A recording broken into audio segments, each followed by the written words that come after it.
Did everyone in here do their activities? Raise your hand if you did not. Do 5 minutes for 5 days. Raise your hand if you didn't do it.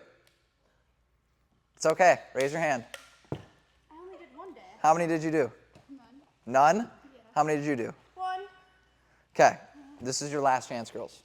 You have to do it or you can't come to my next class. Cool? Why do you have to do it? Because it's not going to work if you don't consistently.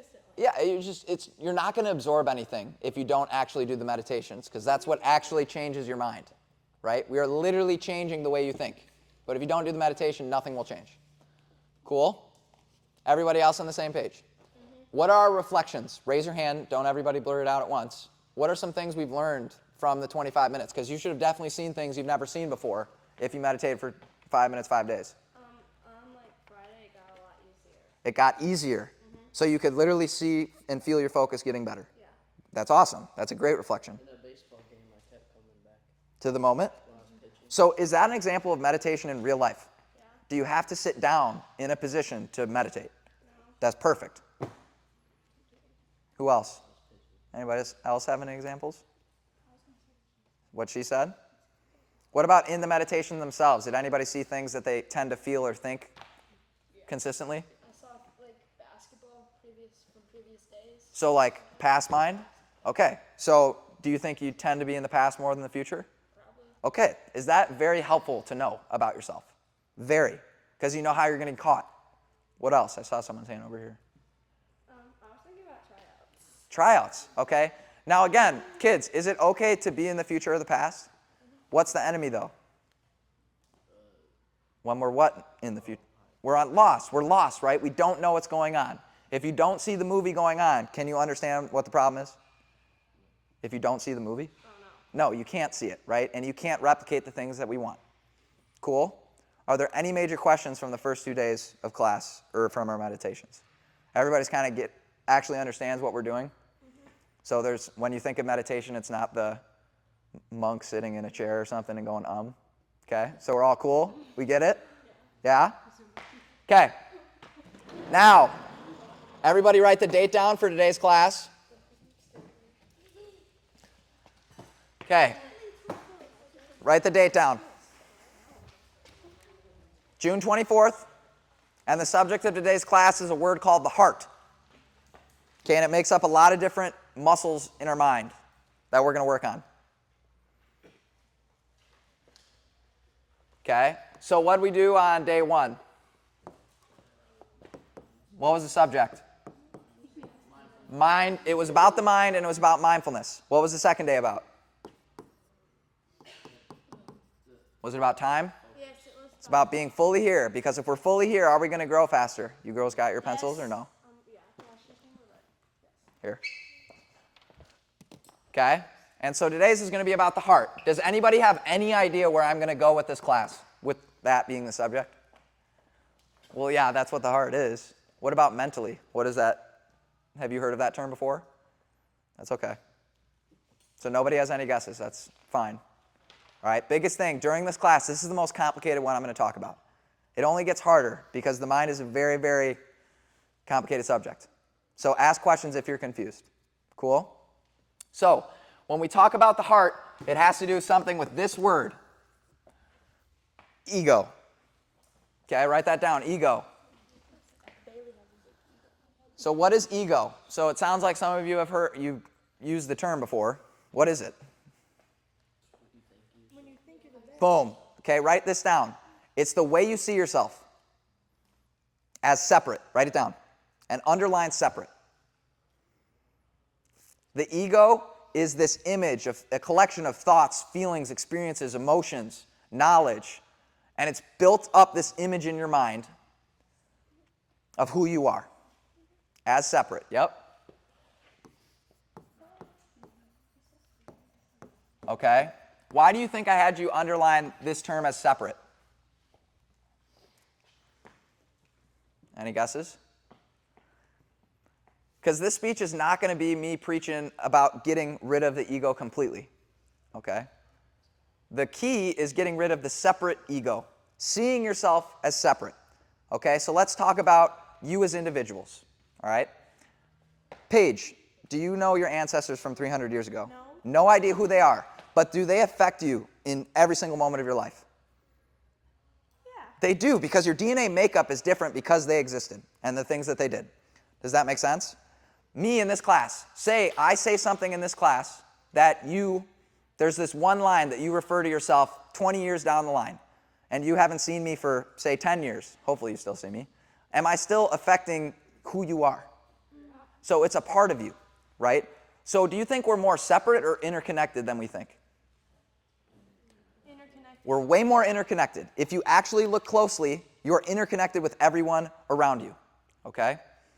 When we talk about the separate ego, how do most of us see ourselves? Do we see ourselves as separate most of the time? Mm-hmm. Does that cause us all of our issues? Yes. Is there a lot more pressure and weight on yourself if you see yourself as separate? Yes or no? Way more. Let's think of a team or a basketball team or a volleyball team. How many kids are on a court for your basketball team? 5. 10 are on a team, but 5 are on the court, okay? So you're 20% of the team. Most people view that team, it's me, this team's a part of my life, but they're not a part of me, right? So does that put pressure on you as your performance? Yes or no? It does, correct? Okay. Are we going to perform worse if there's more pressure on us? Are we going to be concerned with our teammates truly if we see them as separate from us? Not, if you are concerned, you want to make yourself feel better. It's about you. You want them to see you as a good person, right?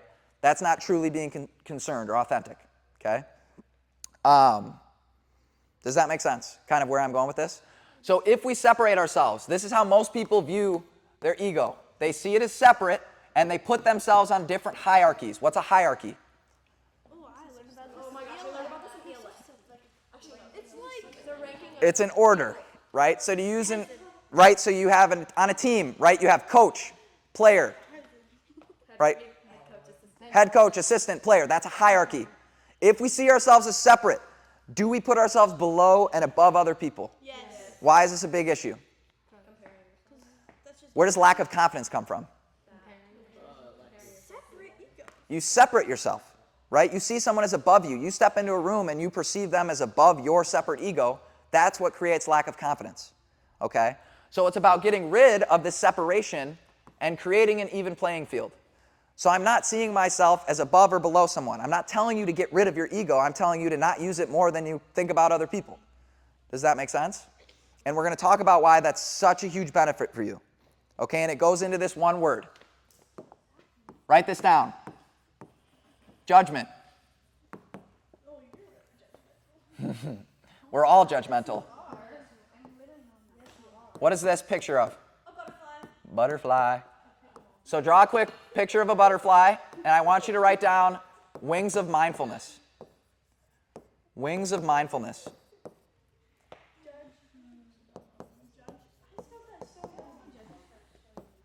Okay? So, if one of the wings of a butterfly doesn't work, can it fly? No. So there's a 2-step process to mindfulness, all right? The first step that we learned in day 1 is what? We have to what? You have to watch, right? Eyes and ears, girls. Okay, you have to watch.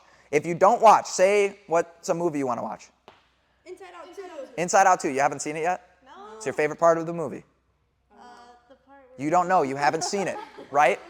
You can't understand what you don't see. So mindfulness is about watching. If you can watch the cause of the problem, okay, that means you can fix the problem. If you can watch the consequences of something, that means you can replicate what you want. You have to watch first. We got that? The second wing, though, is non-judgment. Write that down. Non-judgment, and is probably the most important piece. Does anybody have any idea why non-judgment, okay, is a wing of mindfulness? Because if we judge with what we're seeing, okay, is it mindfulness, Reed? No. Think about it. If you watch a movie, do you go inside the movie and change everything about it that you want it to be? No. No, you just watch it. That's what mindfulness is. Most of us, though, when we try to be mindful, what do? Do we judge what we see? Right? I'm trying to meditate. I can't stop thinking about past mine, like Eli said, right? We're judging that. Does that prevent us from growing faster? Yeah, write that down. Judging slows my growth. Judging slows my growth.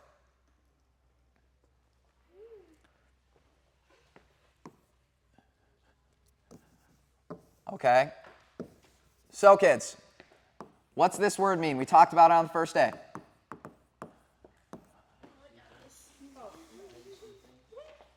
Perception is the way of seeing something. Beautiful, right? So say I see Inside Out 2 with you girls. You girls love it. I hate it. Hated Inside Out 2. I actually did see the movie. It was good. But let's say I hate it, okay? Is the movie the exact same thing? Yes. Hadley, is the movie the exact same thing? Yeah? It is. Okay, good. Make sure we're paying attention. Again, I promise you I'm fun, you guys, but I want you to learn and grow, okay? But perception. So perception is ways of seeing something. So can we have completely different perceptions? Yes. Yes. Okay, beautiful. The first perception that most of us take on is the ego. Okay, most of us have the ego in our perception. Okay? Another way of viewing is without the ego. When we have the ego, this is called subjective way of viewing. When we don't have the ego, it's called objective. Have we heard of these words before, kids? Yes or no? No. It's okay if you haven't. I actually haven't heard. Objective versus subjective. I've only heard objective. Okay, that's okay. We're going to define what they mean. Objective points of view mean you don't have your ego in your perception. Does that make sense? You're not saying, I like this, I don't like it, right? That's what subjective means, right? Say we watch Inside Out 2. Inside Out 2 is a good movie. I'm judging it. I'm putting my point of view on what is going on. Do we all see that? Okay. So which one is not practicing non-judgment? So objective? Objective points of view is creating non-judgment. Why is that crucial to our performance in game and life? It does. Why? Think about it, okay? So let's say this circle represents a situation. Okay, eyes and ears. Let's say this circle represents a situation. If we're judging the situation, does that mean something happened and we're creating our take on the event? Yes or no? Yes. Yes. This is what we call separation. Separation is what causes all of our problems. That's where we get the tension and strain. Okay? Have you ever heard someone talk about the word effortlessness before? Yes. What is that? Effortless. Well, yes, right? There's no effort. It's easy. It's relaxed. Do you perform better in an effortless state? No. Yeah. What? For sure, right? The problem, we perform worse when we're thinking, when we're straining, when we're trying to do something. The flow state. Do we remember that from last week? Yeah. What's the flow state? It's It comes to you natural. Are there a lot of thoughts in the flow state? No. No. Okay, so this is where it comes from, kids. We have the ego. Okay, this is what causes us to judge because we have our take on the situation, which causes more what? Thoughts. Are most of our thoughts ever about what is actually happening? They're about your take on it, what you think, how you want someone to act. I like this, I don't like that. Okay, that's most of our thoughts. Correct? So, let's take a situation. Like, let's take two different points of view. So let's say Delaney's up to serve. She's been up to serve 5 times. She's shanked the ball into the net 5 times. Okay? What are the types of thoughts as a volleyball player do you think is going to be going through her head if that situation happens? What are some things you're going to say to yourself? I hate myself. I suck at serving. All those types of things. Are those judgment statements? Yes. Yes. You are seeing the situation with your ego inside of it. An example of that situation without the ego is I shanked the serve 5 times. I'm seeing the situation as it is. If we see the situation as it is, do we have any problems? What creates all of our problems? Separation, because separation is judgment from the event. Does that make sense? Let's say we're sitting down to meditate. Carter, you're sitting down to meditate. Do you have siblings? Okay. He has siblings. Let's say he's trying to do his activities that I assigned to him. Okay, and his siblings are making a bunch of noise while he tries to meditate. Most of us are going to get what? Upset, irritated, and annoyed. Why? Because they get to know are stopping you from meditating. But yes, are they not in line with the way you want them to act? Yeah. It's your ego's perception of the event. It's not my siblings are making noise. It's my siblings are annoying me. They're not doing what I want them to do. So which perception is causing us the issue? Is it his siblings that are the problem, or the way I'm seeing the situation as the problem? The way I'm seeing the situation, because can I control that? No. Okay? Yes. That can be bothersome, right? But there's nothing you can do about it. So any energy we spend there is wasted energy. It's not energy you can spend on something you can't control. So when we see things objectively, kids, are we making better decisions? Yes. Okay, I've been rambling, but who's lost? Is anybody lost? No? So what is objective perception concerned about? Is it concerned about the facts? Yes. Do you have to judge something to know what's good or bad? No. You see cause and consequence. What's the result when I do this? Is it helpful? Is it not helpful? Right? You don't have to put labels on things of judgment. You can see when I practice my serve more, I serve more consistently. Not I'm good at serving or I get better at serving. It's this happens when I do that. That is non-judgment seeing. Okay? Can we think of a lot of examples in our life of when this would be very beneficial? Yes or no? Okay, partner up right now. You're going to come up with a situation in your life when you normally see it from your ego's point of view. But talk about with your partner how if I saw it from my objective perception, how that helped me a lot more. Right now, you have 1 minute. I'm going to call on one of you for examples. You better have something. Hadley, back there. Yesterday when you couldn't shoot. Yep. You're coming up with a situation when you normally judge it with your ego, and I want you to come up with 2 different statements for it. A subjective and an objective statement. Can you tell me the problem? You're coming up with one. So think of something you get annoyed about a lot. Her. Like actually. Think of it, one in sports. Think of one in sports.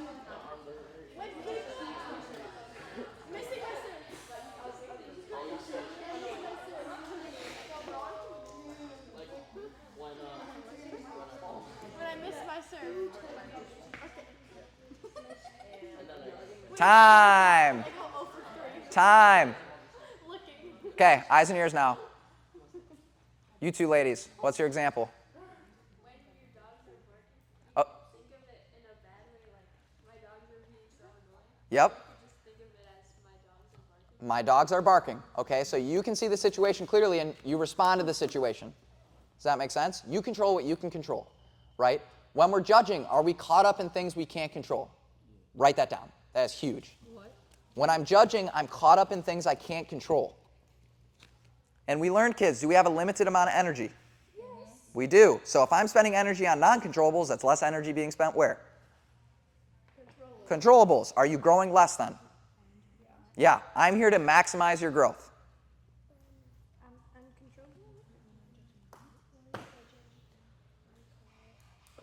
In judging equals caught up in uncontrollables. So that was a great example. You 2 girls, what was your example? We're trying to read and then a kid keeps screaming. Okay, so you're trying to read, a kid keeps screaming. Okay, so you see that kid as annoying, I'm assuming, right? So that's your subjective perception, your ego's way of seeing it. What would be an objective perception? They're having fun. Or they're screaming. So as it is. You are trying to see the situation as it is, because then will you make better decisions? Your poor decisions come from you trying to judge the situation. Just look at, when I do this, this happens. Seeing it as it is. That's what mindfulness is. Cool? Are there any major questions about non-judgment? No? Okay, cool. All right. Eyes and ears. Now, what are some of the results of the ego, the separate ego, do we think? We're going to have more what? More fear and pressure. More fear and pressure if we have the ego. So like we learned, okay, the ego causes us to what? Stress. Judge. Okay? Judgment creates a separation of what's going on and your take on it. That separation is strain. That's the problem. Okay? Is separating the event. When we judge more, we have more what? Thoughts. Fear is a response to what? Emotional response. Wait, what? So remember last week when we talked about simulations like a VR in our mind? What are thoughts? Well, yeah, but are they simulations? It's a thought about something, right? Fear is a response to thoughts, not what is actually going on. It's never a real moment thing. Say a bear is in this room. A bear. Obviously, are you going to be shot with a bunch of fear? Duh. And can fear be good for us? Is it good for us to have fear? If you weren't scared, you would probably get hurt, right? But that fear you're having with the bear standing in front of you, say it's on the other side of the door, is it about what's going to happen or what is actually happening? What's going to? A simulation of what could happen, right? So it's a judgment about the event of what could happen. That's what fear is. So obviously in that situation, fear is natural. We should have fear in that moment. But do we have fear about situations that are a lot less serious than those ones? Yes, because it's a response to a simulation of what could happen. It's a judgment. High school is a great example, okay, or middle school, right? A thought or fear about what could happen. You have to remember it's just a simulation. It's not the actual event. That is so true. Yes, it is. That's why we talk about it. Cool? So if we have less of that separate ego, okay, are we going to have less fear? Do we play way better with less fear? Way, way better. So we've already learned that the ego causes us to not be effortless, and it causes us to not be fearless. Are those two of the biggest words coaches talk about in sports? Yeah, I know. For me growing up, it was be effortless, be fearless, right? How you do that is by stopping the judgment. Learning how to practice non-judgment. Seeing it as it is, not on what you do or don't want to happen. Cool? Again, do you need judging to see the result of something? You don't need to say, this is good, this is bad. You just see what you do and what the result is. And that'll grow you faster because you don't get stuck in what you judge. Because what you judge changes how you see things. And it's not the correct way of seeing because it's not objective. Okay? Are we okay? Are we all on the same page? We actually are. Raise your hand if you're confused. It's okay if one of you is confused and nobody else wants to raise their hand. Okay? We're good? Are we seeing the importance of non-judgment as translating to sports? Okay. Now, big word, compassion. Let's write it down. Compassion. Holy crap. It's already 11:24. Yeah. Who has basketball after this? Not me.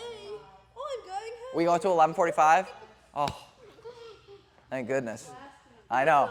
11:45, silly goose. Okay. We're good then. We're chilling. Okay, compassion. Write it down.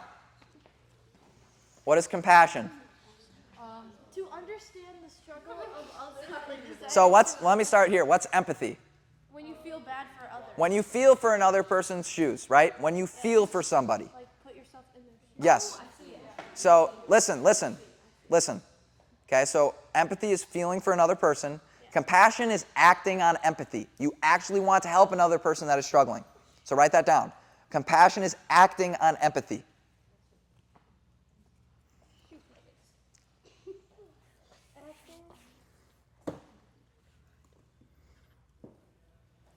Okay? If we take more focus on other people, if we stop seeing them as so separate and actually part of us, okay, is that going to cause us to judge less? Yes, right? When we're judging, that's creating more and more separation between me and others. So compassion, if we practice that actively, that's going to help you have more non-judgment in your mindfulness. Does that make sense how it correlates to what I just talked about? There are non-judgment activities we'll work on, but you've only done 2 classes with me, and compassionate exercises are really easy ones that feel good and can help activate that non-judgment muscle. Cool? Now, unchanging compassion. What do we think unchanging compassion is? You don't want to feel for it? You're okay. So do most of us have changing compassion? Yeah. Right? I like this person. It's easy for me to want them to be happy. I like them. Right? Right? Saying you like or dislike something is what? Judging. What about for someone it's harder for us to like? Maybe they pick on us or they gossip about us. Right? Is it a lot harder to think of them and say, I want you to be happy? A lot harder. So you see how this actively trains the non-judgment muscle in your brain? Yes? We have to have unchanging compassion. Okay? It doesn't matter what someone's done, who they are. Everyone deserves less struggle and more happiness. Everyone. Okay? When we talk about unchanging compassion, there's positive, neutral, and negative people. Who's an example of a positive person? In your life? Oh, Parents, right? Is it easy to want your parents to struggle less and be happier? Yeah. That's a positive example, okay? What's an example of a neutral person? So front desk, did everyone check into the front desk? yes. Did anyone truly put thought into the kid that at the front desk right now lives their own movie? They have their thoughts and feelings. They have those things they go through. They have their ups and downs. Did anybody even think about that? That they're an actual person? No, I wouldn't consider teachers neutral. It's just people you see walking by on the street. Old man, We don't look at them as a human being. Okay, we see them as neutral. Do they still deserve as much compassion as other people? yes. 100%. Negative people, we already know what negative people are. What would that be an example of? Bullies, someone you dislike, okay? That's an example of negative. That challenge of being compassionate towards that negative person, is that going to help you with your non-judgment muscle in your mind? For sure, because if you're getting better and better at being compassionate towards negative people, are you judging less and less? Yes. Seeing how this all come in full circle? Yes? Okay. Now, write this down. You have to know to see. You have to know to see. You have to know to see. Anybody have any idea where this phrase is going? Not really. You have to. Do you have an actual guess, Hadley? What's your guess? You have to know what someone's going through to understand. You have to know what someone's going through to understand. Listen, we've talked about, are things independent or are they very intertwined? Very intertwined. So say you see an event, say you see someone picking on another person, most of us pull that event out as an independent event and label that person as bad. Correct? Yeah. But do people see that situation in terms of all the things that could lead up to that event? No. No. Okay? So listen, the way everybody makes decisions is one, mainly because of their genes, right? Their DNA makeup. You are predisposed to like or dislike certain things because of your DNA code. Okay? Do we all know what genes are? Yeah. Do we know what DNA is? Yeah. Okay. Environment is the second thing, right? So how you're raised, the people you're around, that also drastically interconnects and intertwines with the decisions you make. Okay? So what you have to know to see is you understand all these things that go into a decision. You don't pull it out independently and judge that event and that person and define them. Does that make sense? If we understand that, is it a lot easier to have compassion towards quote-unquote bad people? Yes. People we label as bad, we don't understand their life. We don't understand how they're made and what they go through in life and what their parents, how they raise them, their friends, things of that nature. Does that make sense? Understanding that will help you be more compassionate. It'll help you judge less. Cool? Mm-hmm. Very? We're on the same page. Awesome. Okay. Now, does this just go, I didn't even get to this in my last speech, so I'm glad we can get to this. Does this just go towards other people? No. No. Can you have compassion towards yourself? 100%. Are your choices independent events? What did we just talk about? Well, but like you're choosing So when we're on autopilot, are you choosing? No. That's an illusion. Most of us, if we're not actively mindful, are we choosing to do something? No, you're acting out of habit. That is not a choice. You don't have control over that, right? So is it very possible for us to screw up all the time throughout the day? All the time. I still do it, and I talk about this 24/7, okay? That's why compassion towards yourself is also very important. Cool? Are we getting how events, actions are not independent? Cool, cool. Awesome. Beautiful. Now, authenticity. What is authenticity? And self-understanding. Good, great, honest. So, authenticity is what type of perception? Good. It's honest. What is honest? Seeing it as it is. Seeing it as it is. That's authenticity, right? This is the situation. This is what is going on. You're not seeing it as good or bad. If someone is not being authentic, what are they trying to do to the other person? Well, yes. Are you trying to have the other person perceive them as something different? Yes. Yes. Do you think authenticity is a huge piece to understanding yourself? Because do we trick ourselves? We trick ourselves when we're not authentic.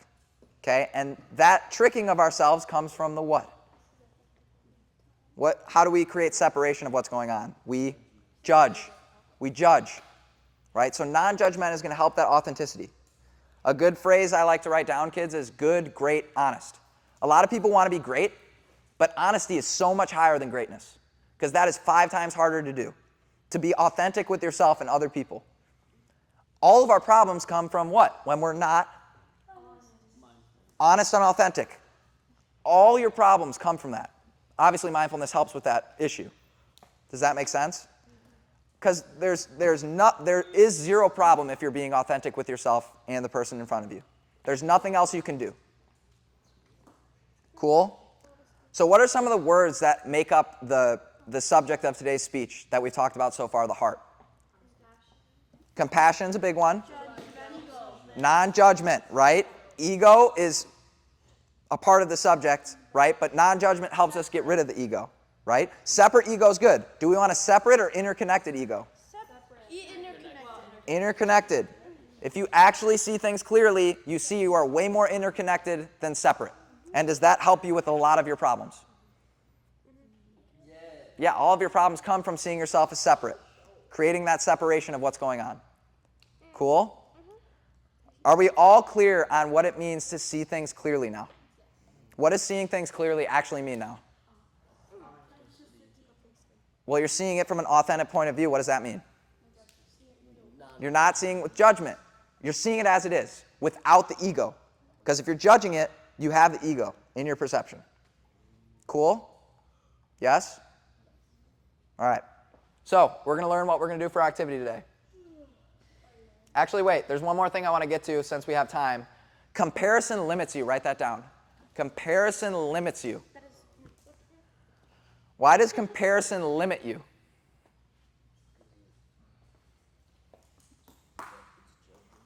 Let's think about it.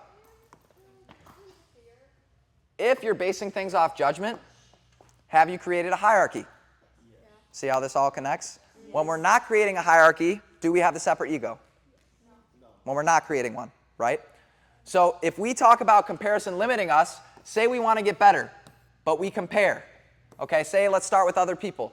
Say we're right here, and we're really trying to get better at our skills. We move up, okay, and we're focused on comparison. Is there always going to be another limit? There will always be someone better than you at something or worse than you at something. That's what comparison does. It limits your potential. But if you only look at yourself right now and how you can be better right now, is your potential limitless? Isn't that kind of cool, limitless performance? But isn't that kind of crazy? Comparison comes from what? Judgment. Listen or get out.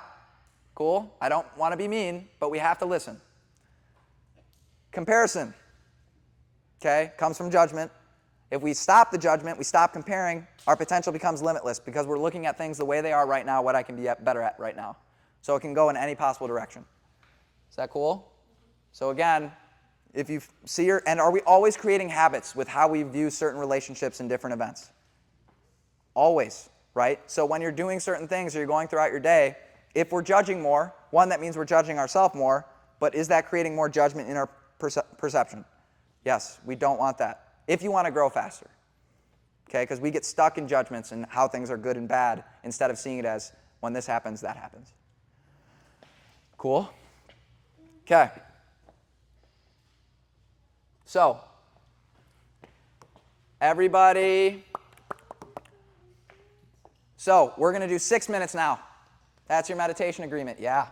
6? Paige, if you don't do it, you can't come to the next class. Same with you, Lily. Cool? 5 days. 5. Eyes and ears. 5 days. Okay? So, because you did 5 minutes before. It was 5 days for 5 minutes, which is 25 minutes total in a week. Now we're moving it up 1 minute. Why? Because I didn't do. Well, no. Do you have to slowly grow? Build on it, right? Slowly outside your comfort zone. That's how you grow faster. Okay? Everyone right now is going to write down positive, neutral, negative. You're going to write down a person in each category in your life. You do not have to share it with anyone. Keep it to yourself.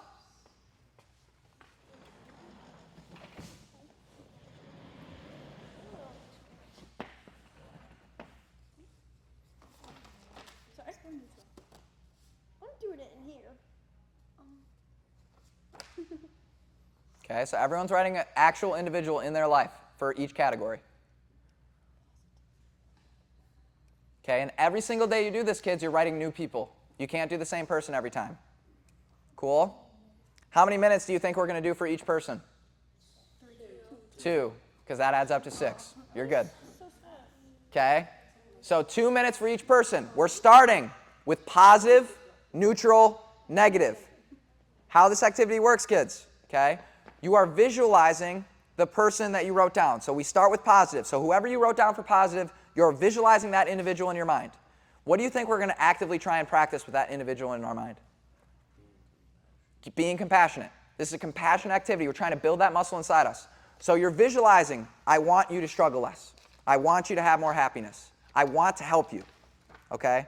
So you're actively trying to do that with whoever you're visualizing. Why do you think we go from positive to neutral to negative? Is it going to be easier to do the negative if you have the feel-good vibes from the positive to the neutral? Yes, it should be easier, which is why we translate it that way. Okay? Is this individual now your anchor for the meditation? So if you get lost, is that okay? You come back to what? The person that you're visualizing. Does that make sense? Yep. So say I'm starting with the positive. I'm in my meditative position. Okay? I close my eyes. I'm visualizing my mother. I'm thinking about all the ways that I want to help my mother. I want her to have less struggle. I truly want to help her. That is compassion. You're acting on that. If I do this, say, throughout the week, should this prime our brain to become more others-oriented? If we're distributing our identity more to other people, are we going to have less of a judgmental perception? Yes, that's the theory. Okay? And it should feel good. It should feel really, really good to focus on other people and actually want to help them and not only be concerned about you.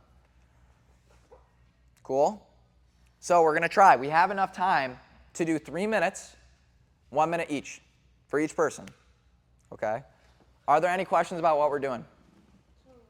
Are we seeing how this translates with everything I talked about, though? Yeah. Yes? We do? Are there any questions about what we're going to do? Full circle, that's what I try to do.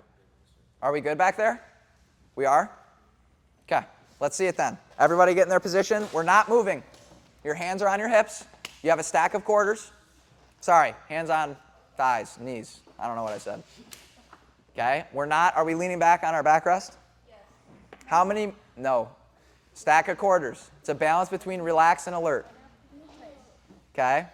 We're going to have our eyes closed for 3 minutes. I'll tell you when to rotate to the next person. You're visualizing them and you're trying to actively practice compassion. Cool? So then we write about. Okay. What do we write about? It doesn't have to be in your life. It could be about a person you don't know but you don't like in the media. Oh. What do we write about? No, we're not writing it. You just have the person. Do you know who your people are going to be? Guys, so does everyone have 3 people written down? That's what we should have. Okay. So in your life, who's a positive person in your life? What about your sibling or your mom? Who's someone in your life that would be easy to want to be happy? My mom. A neutral person. Do you have to know the name of the neutral person? No. It could be garbage man, right? You don't know his name, but you can know his face and you can visualize him. Front desk person. Amazon person is a great example. Okay. But it should be an actual face that you've seen, a real person. Starbucks worker, beautiful. I'm gonna do. Do you got 2 or you're thinking of a negative? Okay. Who? My sibling? All right, guys, are we all good on 3 people? Kennedy. All right, let's go. Girls and boys, get ready. Notebooks down. Are there any questions about what we're going to do? No? All right, let's see it. On your marks. On your marks. No, it's not. What? Sorry, you're right. Okay, ready? Go.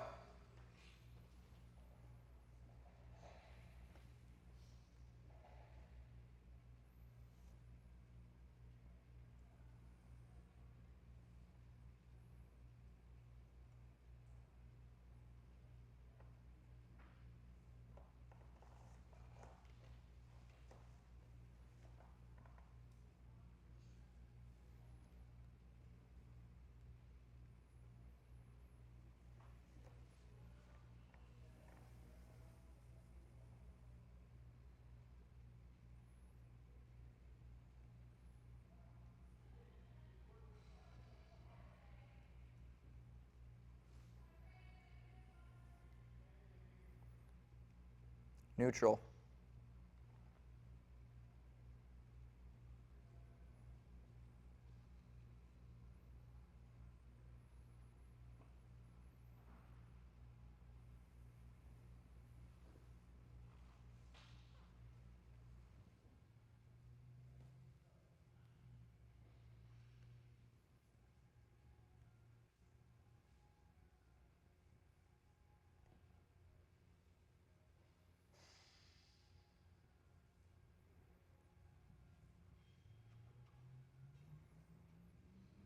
Negative.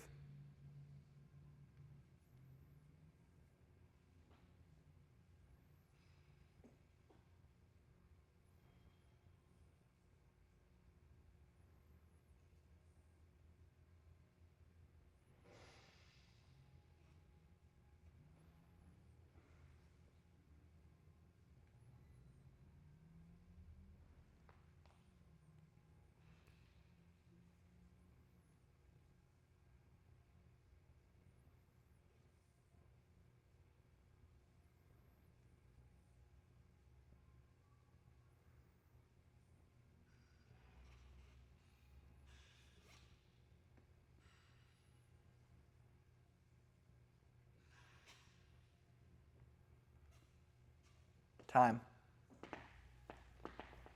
How do we feel? Do any of you feel better than you did when you started? That's a normal effect of being compassionate. Okay, it makes you feel a lot better about yourself. What else? What are our questions from it? Any? Do you all see how this translates to being less judgmental, though? Yes? Is that a huge piece of mindfulness? Awesome. Are there any major questions before we go? Do we know what's being assigned to us? Paige, do we? Days a week, 6 minutes. Correct. That's your entry. That's your ticket into my class. We good? Boys, you back there? You good?